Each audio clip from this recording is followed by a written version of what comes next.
Sunday. You can see there's a tab already off the roof. We'll go around the front where he replaced the shingle Friday, which he said was going to blow off.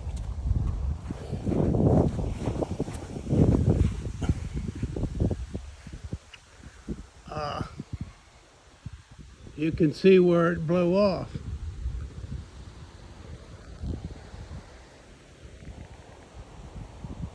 Right there.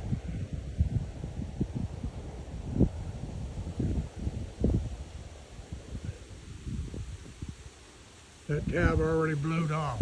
And these winds ain't that bad today. That's all. What he said was going to happen. It'd just keep breaking.